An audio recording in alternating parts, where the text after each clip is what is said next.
The problem with humanity is that every time we invent something for good, if it can be used for bad, it'll be used for bad even sooner. Welcome back to the podcast. Today I'm joined by Skip Sanzeri, the CEO and founder of AI PQ Audit, a leading name in quantum security and enterprise AI threat readiness. At RevGen AI, we build AI automated outbound and thought leadership podcast systems for B2B founders, and this show is where we spotlight growth-minded leaders who are driving innovation in their industries. Today, we'll explore how Skip and his team are creating impact, scaling growth, and shaping the future of post-quantum and AI security. Skip, it's great to have you.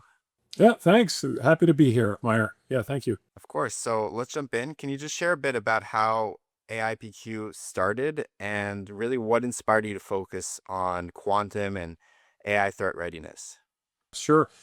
So I started in quantum around 2016, actually. I began to look at quantum computing. I found it very intriguing that there was a new form of compute out there that was possible. We're all used to the zeros and ones, even all the way through AI. Everything has been what we call binary computing. And that was a human construct, Meir, that was developed way back when, probably in the 50s, maybe a little bit earlier. And the idea was that, you'd have something as a 0 or a 1, and you would basically develop programs off of that, and that would carry all the way through all the compute. Well, quantum computing is different. It uses subatomic properties.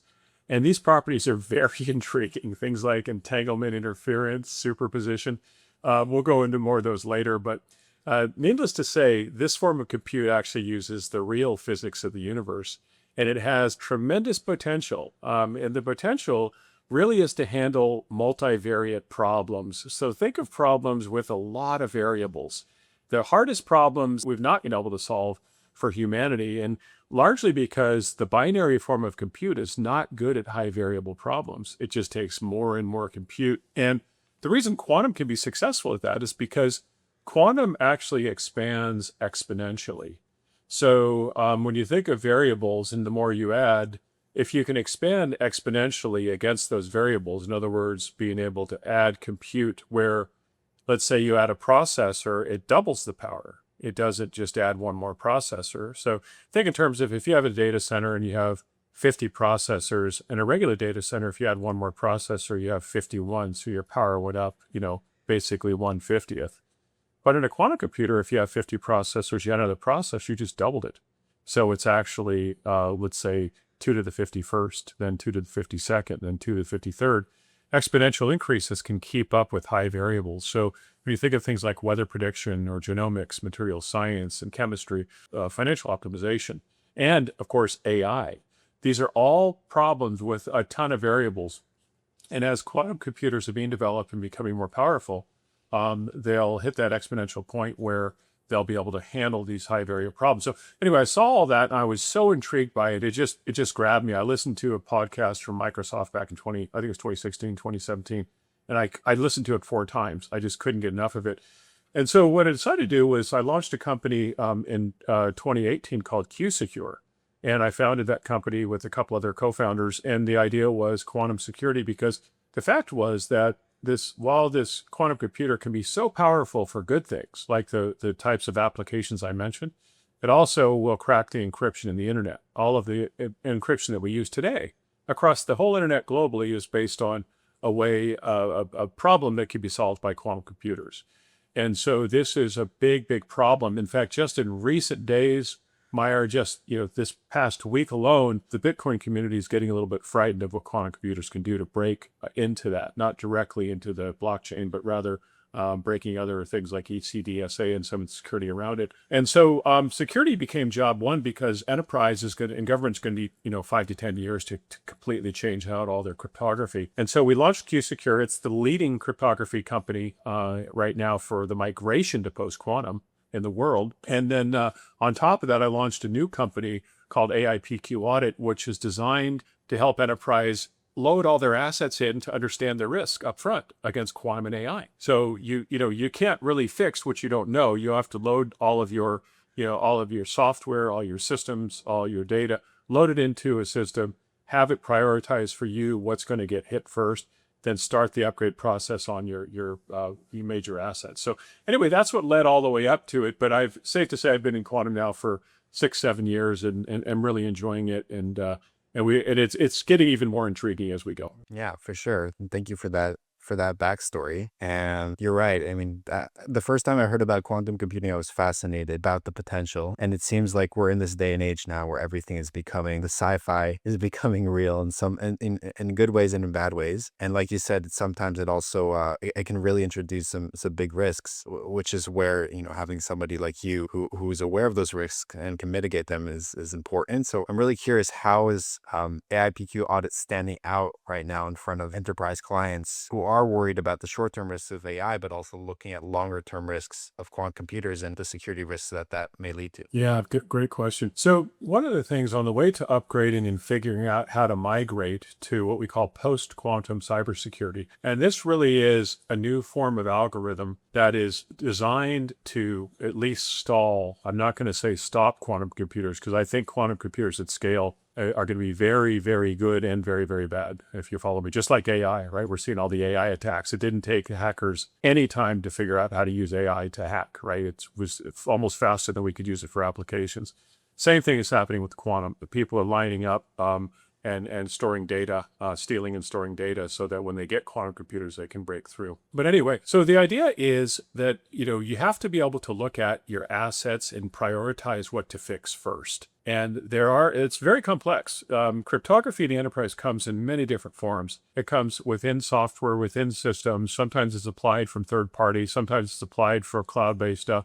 Sometimes enterprises applying their own cryptography. And it's all over the enterprise. And the problem is first thing you gotta do is find out where it is.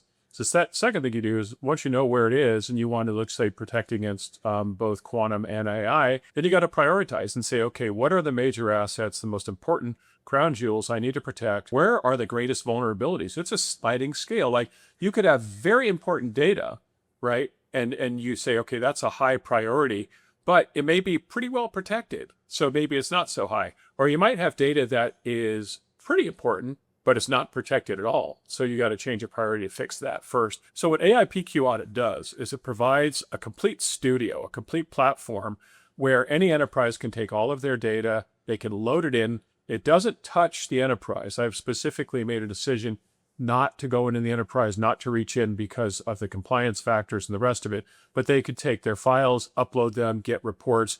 And there's a ton of different tools. There's a ton of different graphs and charts that will do everything and tell you estimates, the best estimates on when Q day is coming, when a quantum computer will break cryptography, all the way down to which AI assets need to be protected and when.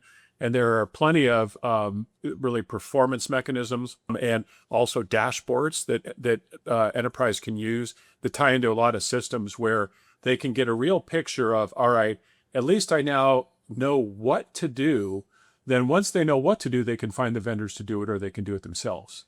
And so the idea is just to help speed up and help everybody get through the process of figuring out, what's most important to protect now, what I can do tomorrow, what I can do next month, what I can do in a year, et cetera, based on the cryptography, based on the assets, based on, you throw in something like how long that data needs to be protected. You might have something like healthcare data needs 50 years of protection. You might have banking data needs 25 years. Government secrets, 50 to 75 years of protection.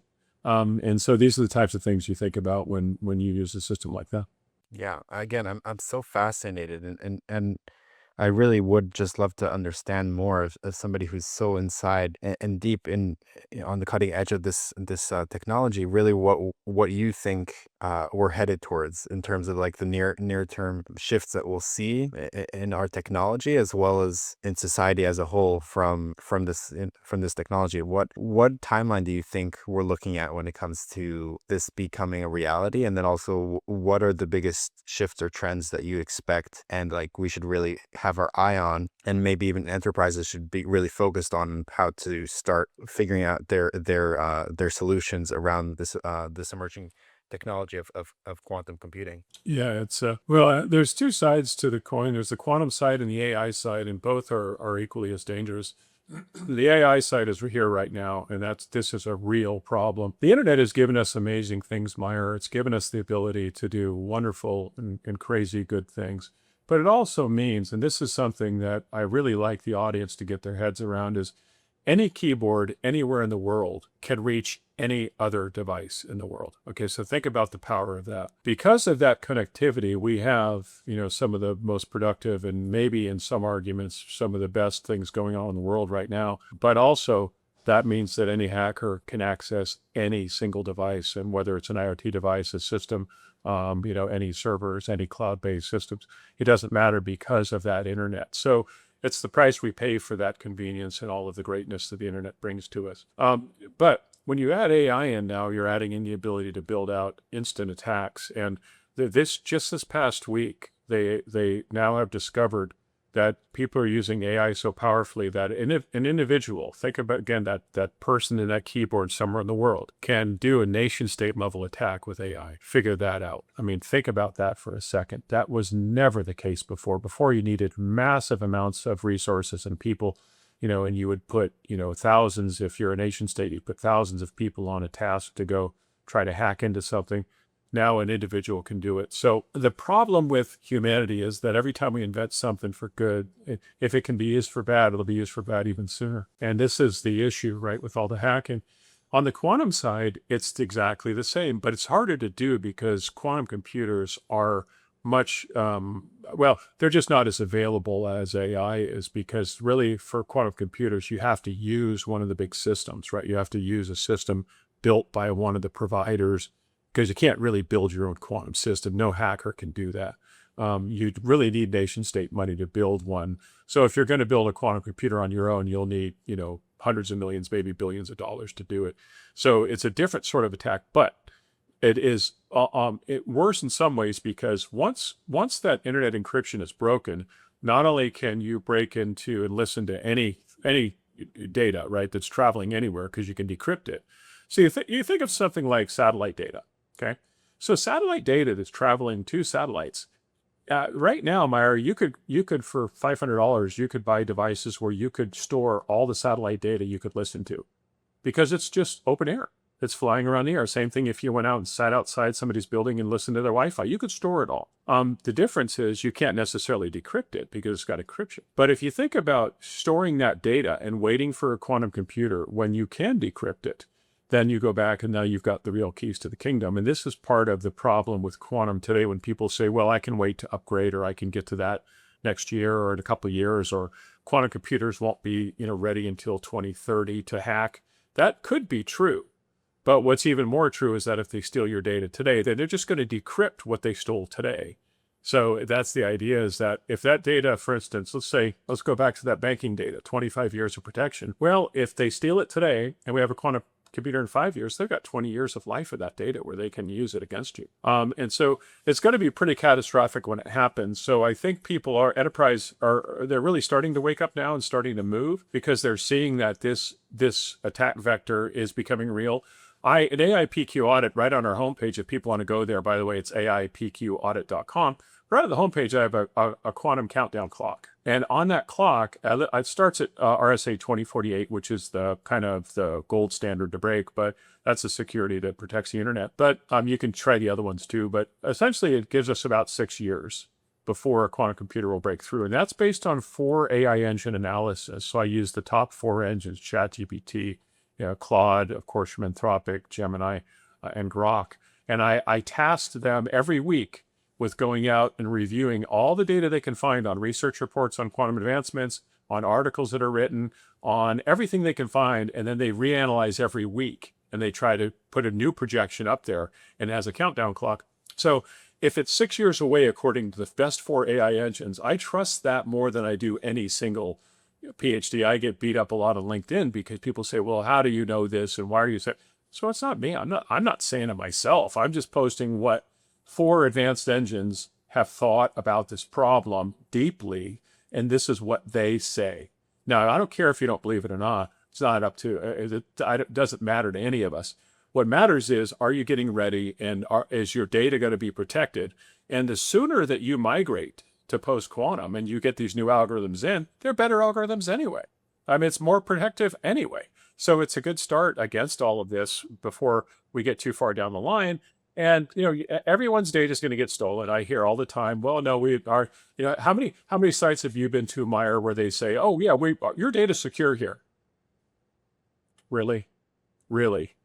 Everything gets stolen. I hate when people say that because you can't. You can't guarantee it. Someone's going to. Anyway, point is, if you protect the data with post-quantum today, let's say you roll those algorithms over, if the data gets stolen, then when they go to decrypt it, they won't be able to decrypt it. That's the simple. And so it's trying to get enterprise and governments to wake up. They are waking up now, so it's starting to happen.